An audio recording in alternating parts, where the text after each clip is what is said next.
तो 2024 की शुरुआत बहुत ही धमाकेदार हुई है सोलो लेवलिंग के साथ, और इसके बस 2 ही एपिसोड ने पूरी एनिमे कम्युनिटी हिला के रख दी है। और आज हम जानने वाले हैं डबल डंजन का सीक्रेट, और वो गॉड क्या थे, और वो गॉड के 3 रूल क्या थे, और लास्ट में उसको वो सिस्टम की पावर मिली वो क्या थी। तो बने रहे इस वीडियो में क्योंकि बहुत ही ज्ञान की बारिश होने वाली है। तो जिन्हो और उसकी टीम ने जो पहला डंजन क्लियर किया और वो था डी रैंक का, और उसके बाद जो उन्हें डबल डंजन मिला था उसकी रैंक ही नहीं पता क्योंकि बहुत ही पावरफुल था। और वहाँ उन्हें मिलता है एक सीक्रेट डंजन, वहाँ पे एक सीक्रेट टेम्पल था जो बहुत सारी मूर्तियों से घिरा हुआ था, मतलब उससे बहुत सारी मूर्तियां थी, और वहाँ पे बहुत ही सिग्निफिकेंट और मीम मटेरियल मूर्ति थी हमारी बहुत ही ऊंची एब्सोल्यूट बीइंग की। और यहाँ पर बहुत सारे स्पॉइलर होने वाले हैं तो ध्यान रखना। तो सोलो लेवलिंग की दुनिया में पहले कुछ नहीं था, और वहाँ पर जन्म होता है एब्सोल्यूट बीइंग का, और उसने आते ही मतलब लाइट और डार्कनेस के डिवाइड कर दिए, और लाइट वाले बने रूलर्स और डार्कनेस वाले बने मोनार्क्स। और ऐसे ही 2 एंटिटी का जन्म हुआ, और फिर पता नहीं ये 2 एंटिटी ऐसे ही आपस में लड़ने लगे और बहुत ही तबाही होने लगी। पर इसमें आ रहा था मजा एब्सोल्यूट बीइंग को, मतलब बिग बॉस ऐसा था भाई, वो लड़ते झगड़ते वो मस्त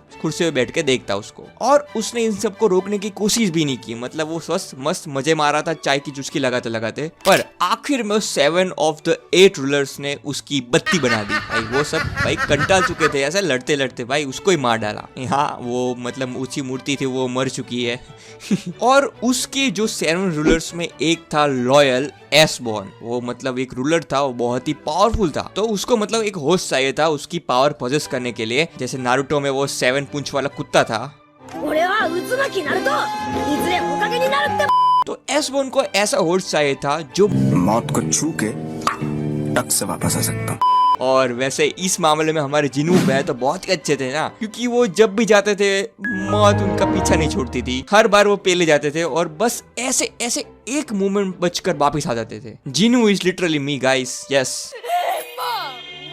तो एसबॉर्न और उसके क्रिएटर दोस्त आर्किटेक्ट, वो पंखों वाला बंदा पिपोड़ी लेके खड़ा है वो, तो उसने बनाए रूल्स, और इस टेंपल वाली जगह को मतलब एक ट्रैप था होस्ट को खोजने के लिए, और ये 3 रूल्स थे होस्ट को मतलब एक वर्थी होस्ट साबित करने के लिए। यस, मतलब जो भी बंदे और उनकी टीम मतलब जिनवू वो एंटर करते इस डंजन में तो उसके गेट बंद हो जाते, और वापिस जो आजू बाजू गार्ड खड़े थे जो कोई भी निकलने की कोशिश करता है डंजन से उसको काट के रख देते। अगर आपने उस डंजन में पैर रख दिया तो आपको 3 रूल का पालन करना होगा वरना मौत मिलेगी आपको। फर्स्ट रूल था नील डाउन टू गॉड। तो इस रूल में जो कोई भी मतलब एक सर्टेन लेवल से ऐसे छाती जोड़ के खड़ा होगा उसको लेजर से उड़ा देंगे, और जो कोई भी ऐसे मतलब प्रणाम करके जय बाबा जी बोलेगा उसको वो जिंदा छोड़ देंगे। और कुछ अपने दोस्त को कटते हुए देखकर जिनू को समझ आ गया कि क्या करना है, और उसका अखरोट जैसा दिमाग चल गया और उसने वो पहला लेवल पार कर दिया। दूसरा लेवल था प्रेज द गॉड, मतलब गॉड की आरती उतारो और उनको चने के पेड़ पे चढ़ाओ। ऐसे चने का पेड़ नहीं होता, उसका मतलब एक प्लांट होता है, समझ गए ना क्या कहना चाहता हूँ मैं। इस बार हुआ एक बंदे ने नील डाउन कर दिया, पर मूर्ति ने उसके ऊपर पैर रखकर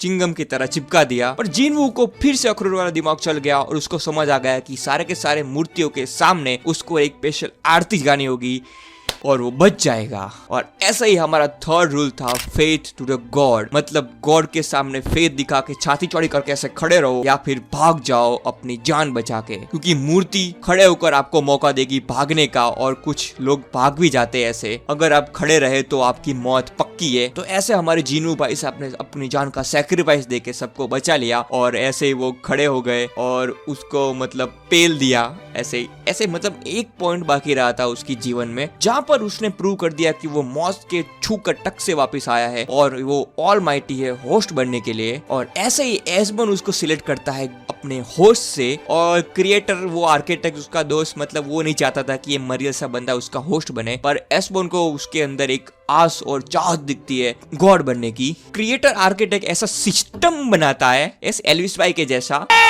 जो उसको मतलब एक गेम जैसे यूआई में उसकी पावर देगा, एंड जिनवू को कुछ क्वेस्ट और कुछ मतलब मॉन्स्टर को मारना होगा और उसे पावर गेन करता जाएगा, क्योंकि वो पूरी की पूरी एसबॉर्न की पावर जिनवू के अंदर घुसा देगा तो जिनवू फट जाएगा हाइड्रोजन बॉम्ब के जैसे। पर उसको गेम लाइक सिस्टम बना के ऐसे टुकड़ों टुकड़ों में देगा उसकी पावर। और सोलो लेवलिंग की दुनिया में ऐसे मतलब ऐसे पावर गेन करना बहुत ही मुश्किल है। अगर आपकी रैंक डी हो गई तो आप पूरी जिंदगी डी रैंक में हो गए। हालांकि आप मतलब कुछ हथियार खरीद के ऐसे बॉडी बना के ऐसे कर सकते हो, पर नहीं, आप थोड़े से बेहतर करोगे, बहुत सारे नहीं। मतलब इसमें हमारे जिनवू भैया ने सबको ऐसे मिडिल फिंगर दिखा के डबल एडवांसमेंट कर ली और बन गए सारे सीधे एस रैंक के प्लेयर लास्ट में। और ऐसे ही उसका नाम पड़ा सोलो लेवलिंग, मतलब वो अकेला लेवल अप करता जा रहा है बाकी सबको ऐसे मिडिल फिंगर दिखा के। और आगे उसकी स्टोरी में फिर से उसकी डंजन में फाइट होती है और वो सब मूर्तियां थी ना, वो नाइट वाली, उसको एस रैंक था। मेन मूर्ति ऑलमाइटी गॉड की थी ना, वो असली मूर्ति नहीं थी ऑलमाइटी गॉड की, मतलब वो रेप्लिका थी। उसके तो थोड़ी सी पावर थी, वो एब्सोल्यूट बीइंग नहीं था क्योंकि वो तो पहले कट चुका है। और आगे आपको जानना है कि उसकी फाइट कैसे हुई थी और जिनवू ऐसे सुपीरियर गॉड कैसे बना गेम को पार करते करते।